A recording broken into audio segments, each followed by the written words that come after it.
Hello everyone, welcome to my channel. दोस्तों, मेरे channel में आप सभी का स्वागत है और जो न्यू सब्सक्राइबर है उनका हार्दिक अभिनंदन है। दोस्तों, कैसे हैं आप सब? मैं अंकिता जबलपुर से कर रही हूं आप सबका स्वागत। आज 2-3 दिन बाद मैं अपना कैमरा उठा रही हूं व्लॉगिंग के लिए, क्योंकि मेरी तबीयत थोड़ी ज़्यादा बिगड़ गई थी। मैंने आप लोगों को लास्ट व्लॉग में बताया होगा, लास्ट नहीं, उससे पहले जो मैंने प्रॉपर व्लॉग बनाया था उसमें बताया होगा ना कि मेरी एलर्जी बहुत ज़्यादा बढ़ गई थी डस्ट की वजह से। और वो डस्ट तो अभी भी है। एलर्जी इतनी ज़्यादा बढ़ गई थी कि मेरा पूरा ये जो है ना फेफड़े वाला एरिया, ये पूरा जकड़ गया था, गले में खराश और बहुत ज़्यादा कफ की प्रॉब्लम हो रही थी। जिन लोगों को डस्ट से एलर्जी होती है उनको ये प्रॉब्लम बहुत जल्दी बढ़ जाती है। हमारा ESR बढ़ जाता है बॉडी का, तो हम लोगों को बहुत सारी प्रॉब्लम्स फेस करनी पड़ती है। और मैंने तो आप लोगों को बताया भी है कि मुझे साइनस की प्रॉब्लम है, वो बढ़ जाती है। जैसे ही आपकी बॉडी में कफ की मात्रा बढ़ेगी या आपको कोल्ड बढ़ेगा, आपको जो है बहुत सारी प्रॉब्लम्स उससे रिलेटेड जो है वो सामने आने लग जाती हैं।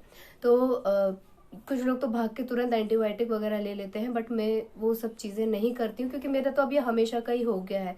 हमेशा ही अगर धूल आ रही है, प्रॉपर मुझे डस्ट है आसपास, तो मुझे वो प्रॉब्लम होनी ही होनी है।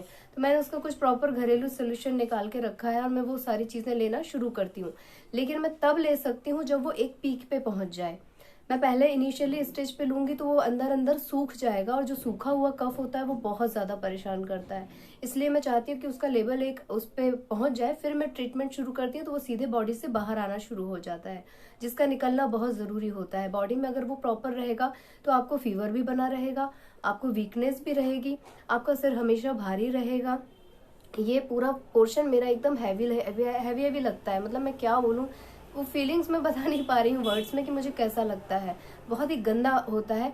सांस रात में तो सबसे ज्यादा प्रॉब्लम होती है, सांस लेने में प्रॉब्लम होने लग जाती है। नाक बंद है हमेशा, आप कितना मुंह से सांस खींचोगे, मुंह से सांस खींचोगे तो आपको खांसी आना शुरू हो जाएगी, बहुत सारी प्रॉब्लम होती है। तो मैं जो है वही घरेलू ट्रीटमेंट अपना शुरू कर देती हूँ। मेडिसिन जो है एक डॉक्टर ने बताई है, वो उसमें फीवर और कोल्ड दोनों का है, तो वो भी उसमें वर्क करती है। जैसे आप पैरासीटामोल लेते हैं या क्रोसिन लेते हैं फीवर के लिए, वैसे ही वो है, बीकासूल के साथ उसे लेना होता है। तो दोनों टाइम मैं वो ले लेती हूँ, बाकी अपने जो होम रेमेडीज है वो करती हूँ। और उसमें सबसे ज्यादा कारगर होता है मेरे लिए शंख बजाना। जो शंख होता है दोस्तों, जब उसे आपको प्रॉब्लम हो रही है, ब्रीथिंग में प्रॉब्लम हो रही है, आपको अकड़न जकड़न महसूस हो रही हो आपको लंग्स में, और आप जब उसे लगातार बजाएंगे, कोशिश करेंगे, तो 1-2 बार तो आपको अचानक से झटका आएगा, बट फिर स्मूथली वो बजने लग जाता है, आपके फेफड़े क्लीन होना शुरू हो जाते हैं। इसलिए अगर आप लोगों को भी इस तरह की कोई प्रॉब्लम है, आपको मेडिसिन पे पूरा डिपेंडेंट होना पड़ रहा है, तो आप 1-2 बार ये जरूर कीजिए। मेडिसिन लेना बंद मत करिए, बट आप एक साइड में ये करिए तो आप जल्दी क्योर हो जाएंगे। मेरा इसका एक्सपीरियंस बहुत अच्छा है दोस्तों, मुझे बहुत रिलीफ मिला है, इसलिए मैं ये आप लोगों के साथ शेयर कर रही हूँ। और इधर हाल में ही मुझे पता चला है समहाउ कि बहुत सारे लोगों को ये प्रॉब्लम है, बहुत सारे बच्चों को प्रॉब्लम है, इसके स्कूल में बहुत बच्चों को प्रॉब्लम है। लेकिन आप कुछ नहीं कर सकते हैं, आपको डॉक्टर के पास तो जाना ही पड़ेगा। तो डॉक्टरी ट्रीटमेंट के साथ साथ आप अगर घर में ये सारी चीजें करते हैं तो जल्दी क्योर हो जाती है। और उसका सबसे बड़ा एग्जाम्पल तो मैं ही हूँ, क्योंकि मुझे बहुत ज्यादा एलर्जी है डस्ट की, और एलर्जी से पता नहीं क्यों अब मैं घबरा सी गई हूँ कि अब तो चारों तरफ धूल धूल धूल, हर तरफ आपने खुला खुला घर बना लिया है, तो अब आपको हर समय डस्ट का सामना करना पड़ रहा है। और सबसे बड़ी प्रॉब्लम ये कि कई लोग बोलते हैं इम्यूनिटी बढ़ाओ, ये बढ़ाओ, वो बढ़ाओ। एलर्जी की कोई दवा नहीं होती है दोस्तों। अगर आपको किसी चीज से एलर्जी है ना, तो आपको उसको फेस करना है, प्लस आपको उससे जो प्रॉब्लम हो रही है ना उसका काट पता होना चाहिए कि इससे मुझे क्या हो सकता है। मेरी तो एलर्जी इतनी चरम पे हो जाती है कि मेरे कान में दर्द शुरू हो जाता है, मेरे कान सू ऐसे करने लगते हैं, इतना ज्यादा लेवल बढ़ जाता है ESR का। तो फिर मुझे उसके लिए भी एक रेमेडी बताई थी BHU में, आयुर्वेदिक सेक्शन में, कि आप कुछ मत करो, आप अजवाइन का काढ़ा पियो। आप अजवाइन जितनी चुड़ा के पी सकते हो, आप बस वही 2-3 चम्मच पियो, आपको उसमें आराम आ जाएगा। देखो, मेडिसिन खाते खाते भी आदमी बोर हो जाता है। एक सीमा तक आप मेडिसिन ले सकते हो, लेकिन बार बार वही चीज आपको हर मंथ रिपीट होगी ना, तो आप मेडिसिन से चिढ़ जाओगे, है ना। तो प्रॉपर वे में अपनी डाइट में बहुत सारी चीजें शामिल करके हम इन सब चीजों को क्योर कर सकते हैं। और वही काम मैं भी कर रही हूँ, डाइट थोड़ी सी स्ट्रांग कर ली। एक तो इस टाइम में जब आप मेडिसिन ले रहे हो फीवर की या कुछ ना, तो आपका हाजमा बड़ा बिगड़ जाता है। मेरा तो बिगड़ जाता है भाई, मुझे ना पेट साफ नहीं होता है, तो मुझे बड़ी प्रॉब्लम होती है। तो मैं एकदम दाल दलिया पे शिफ्ट हो जाती हूँ कि अब तो मैं दाल दलिया ही खाऊंगी जब तक मुझे फीवर है, और कुछ नहीं खाऊंगी। फिर जब सब ठीक हो जाता है तो वापस अपनी नॉर्मल डाइट पे आ जाती हूँ। घर वाले बड़े परेशान हो जाते हैं मुझसे कि यार तुम्हें क्या करें, किस किस चीज़ से तुम्हें प्रॉब्लम है। और पता है जब मैं बीमार हुई, मतलब ये सारी चीज़ें चल रही थी, तो मेरा ऑब्वियसली इन्फेक्शन बच्चे को तो लगना ही लगना है, ये 24 घंटे मुझसे चिपका रहता है। मुझे फीवर आया है अगर शाम को या दोपहर में, तो बच्चे को रात में आ ही गया। तो दोनों माँ बेटू जो है फीवर में थे, और ये जल्दी क्योर हो गया और वापस से मेरी सहायता करने लग गया, मेरी देखरेख करने लग गया। लेकिन मेरा थोड़ा लंबा खींचेगा, मैंने बताया ना, अब शायद ये होली तक चलेगा, मेरा बार बार रिपीट होगा, क्योंकि यहाँ पे काम भी लगा है। और वो एक होता है ना, बहुत अच्छी टेस्टी खाना खाने के बाद अगर लोग बोलते हैं एक पान और मिल जाए तो क्या बात हो जाए, वही मेरे साथ होता है कि पूरी तबीयत बिगड़ने के बाद मौसम उसमें उस पान का काम कर देता है। जो ये बार बार वेदर चेंज हो रहा है, कभी ठंडी हवा, कभी अचानक से सडनली गर्मी, तो ये मौसम की वजह से जो मुझे उतार चढ़ाव झेलना पड़ता है ना, कि इसका कोई इलाज नहीं। और वैसे भी मैं जब व्लॉग बनाती हूँ तो आप लोग जो कमेंट करते हैं उसमें मम्मा बेटू की जोड़ी, मम्मा बेटू की जोड़ी हमेशा आप लोगों का होता है।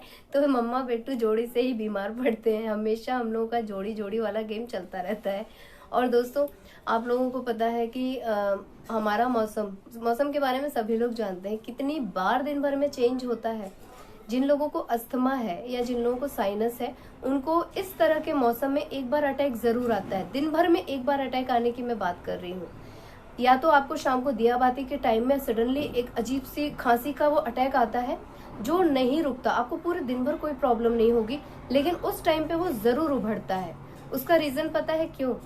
या जिन लोगों को जो लोग सुबह जल्दी उठते हैं उनको मालूम होगा कि एक बार जो है भोर में मौसम बदलता है, भोर में जो टेम्परेचर हमारा होता है वेदर का, वो फ्लक्चुएट होता है। तो ऐसा क्यों होता है? और अगर आप लोग नहीं सोच पाएंगे तो फिर मैं बताऊंगी आपको इसका रीजन, क्योंकि मेरे साथ तो होता है। मुझे सुबह में एक बार अटैक आता है, बहुत तेज खांसी चलेगी, मैं सारी चीजें कर लूंगी लेकिन वो रुकती नहीं है। वो टाइम पीरियड मेरे लिए निकालना बड़ा मुश्किल होता है, और ऐसी सिचुएशन में ही होता है, नॉर्मल डेज में नहीं होता। लेकिन अगर आप उस समय किसी चीज से आप जूझ रहे हैं ना, वो चीज आपको फेस करनी पड़ती है। और एक बार मेरे साथ शाम के टाइम में होता है, और मैंने ऐसे कई लोगों को देखा है, पर्सनली मैं जानती हूँ जिनको ये इस तरह के अटैक मैंने आते देखे हैं।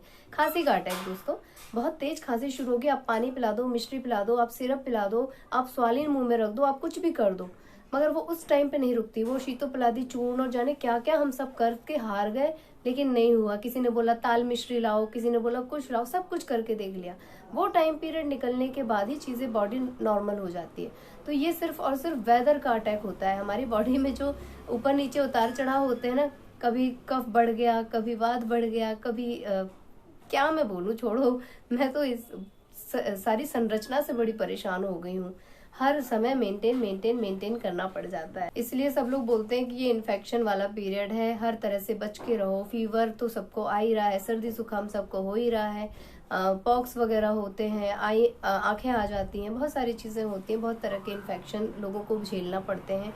और हर एक चीज में ना कारगर होती है इम्यूनिटी नहीं है तो सब गड़बड़। और मैंने तो नोटिस किया है कि वो जो कोरोना वाले जो वैक्सीनेशन हुआ था, उस टाइम पे बहुत सारे लोगों को, उन लोगों ने वैक्सीनेट करा लिया अपने आप को। बहुत ज्यादा कंपलसरी था, आप यात्रा नहीं कर सकते, आप कहीं जा नहीं सकते।